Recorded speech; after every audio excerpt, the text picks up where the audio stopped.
मन्नत और मुराद के जो आपस के सीन थे, उनकी लड़ाइयाँ वो बड़ी रियल लगी। हर जगह पर रोता हुआ नजर आया। अपने मामाज बॉय एटीट्यूड से बाहर आना चाहिए। मुराद को जो है वो बिल्कुल इतना स्ट्रॉन्ग नहीं दिखाया। अल्लाह का नोटिस आ चुका है। मुराद और मन्नत की कहानी तमाम हो रहे हैं। मेरे लिहाज से तो बहुत जबरदस्त किस्म की थी एक साथ। मुझे दोनों बहुत मजे की, बहुत अच्छी लगी। मुझे लगा कि और पहली बार मेरे तकरीबन ख्याल से किसी ड्रामा में ऐसा दिखाया कि फौरन रिएक्शन में लड़की ने लड़के को थप्पड़ मार दिया। जिस तरह से शुरू होती है दोनों की लड़ाई, पहले ही दोनों की लड़ाई हो रही होती है और फिर वो उसको बढ़ावा ऐसे मिल जाता है बाद में दूसरे किस्त में जाके कि उसको थप्पड़ पड़ जाता है और फिर आगे से वो थप्पड़ और जिस मारती है। तरह से स्टार्ट किया सास के रोल से, सास के जैसे रोल अपने दोस्तों के साथ वो बैठा होता है, डिस्कस कर रहा होता है कि सास जो है सास ही डिस्कस हो रही होती है बेसिकली। और वहां पर जो उन दोनों दोस्तों का बाद में आपस में होता है कि अगर एक सास नहीं करने दे रही है तो फिर भी वो बुरी है, और अगर एक अलाउ कर रही है करने के लिए तो उससे भी ज्यादा बुरी है। उसके लिए भी बुरी है। हाँ। मुझे जो मन्नत और मुराद के जो आपस के सीन थे, उनकी लड़ाइयाँ वो बड़ी रियल लगी।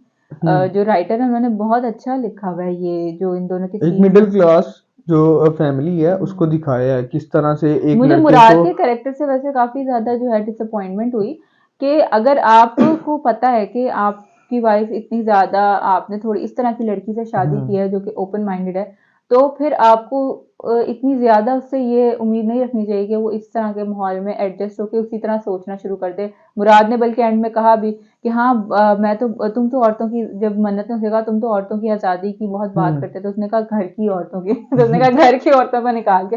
तो मेरा ख्याल है चैरिटी बिगिंस एट होम जो बात है, जो बात घर से शुरू होती है वो ही फिर बाहर तक पहुंचनी चाहिए। तो मुराद इस बारे में थोड़ा हमें बड़ा फ्लॉड सा कैरेक्टर लगा और हर जगह पर रोता हुआ नजर आया। हाँ, स्टेप नहीं ले रहा खुद से खुद भी। अगर उसको वाकई मन्नत से मोहब्बत है तो मेरा ख्याल है अब उसे अपने मामाज बॉय एटीट्यूड से बाहर आना चाहिए। ड्रामा में दिखाया है कि किस तरह से एक लड़के की जो है ना इमोशनली ब्लैकमेल किस तरह से किया जाता है, इमोशनली उसको अपनी हाँ फैमिली की तरफ से कितने मुश्किल फैसले उसे लेने पड़ते हैं। लेने पड़ते हैं। और मुराद को जो है वो बिल्कुल इतना स्ट्रॉन्ग नहीं दिखाया कि वो इतने टफ डिसीजन ले सके। जो मन्नत मुराद में उनकी बहनों का कैरेक्टर है, चारों बहनों का जिस तरह से दिखाया है वो भी बहुत मज़े का कैरेक्टर है और बहुत अच्छा दिखाया गया है।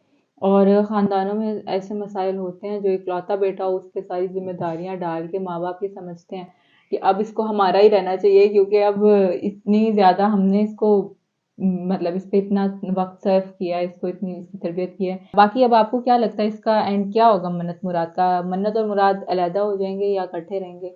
फिलहाल तो जो है मुराद ने मन्नत को घर जाने से रोक ली है। रोक लिया। और लेकिन अगर हम बात करें प्रोमो की तो प्रोमो के मुताबिक तो खुला का नोटिस आ चुका है। और मुझे नहीं लगता कि साथ, लेकिन अगर अपना टाइटल जो है ड्रामे का अगर वो जस्टिफाई करना है तो मन्नत और मुराद को जो है इन्होंने साथ रखना है। देखते हैं कि क्या होता है। मेरा ख्याल है अगर मन्नत मुराद को साथ रहना है तो फिर मुराद को बड़े इकदाम करने पड़ेंगे अपनी ज़िंदगी में, बहुत बड़ी तब्दीली लानी पड़ेगी अपनी शख्सियत में और और अपने आप को बहुत ज़्यादा चेंज करना पड़ेगा। और जो कि सोसाइटी में जो है ना मेरे ख्याल से काबिल कबूल डाइजेस्ट भी नहीं कर सकेगी सोसाइटी से हमारी। और हाँ, उसके बाद बहुत ज्यादा मसले भी आएंगे हमें मसले भी देखने आएंगे, के लिए। लेकिन मुझे ऐसा लग रहा है कि मन्नत और मुझे मुराद के लगता है कि साथ इस रहना ड्रामे का मैसेज भी यही है, हम्म बताना चाहते हैं। ये देखते हैं कि आगे जाए कि आगे क्या क्या होता है। होगा। इंटरेस्टिंग हो गया वैसे इंटरेस्टिंग अब होगा। ड्रामा। पहले जो चल रहा था ना लड़ाइयाँ लड़ाइयाँ लड़ाइयाँ, वो अब एक तरह से खत्म हो के ना अब पक्की पक्की खत्म होंगी वो। अब देखते हैं आगे, अब इंटरेस्टिंग इन होगा वैसे। तमाम बातों का हल निकलेगा। कोई सोल्यूशन निकलेगा। और मेरे ख्याल से अगर अलग होते हैं ना तो फिर जो उनका कजन है ना उसके साथ मेरे मुझे लगता है कि मन्नत की शादी हाँ, मुझे होगी। भी ऐसा लग रहा है कि शायद मुराद और मन्नत की कहानी तमाम होने वाली है। तो आगे देखते हैं अब क्या बनता है इन दोनों का।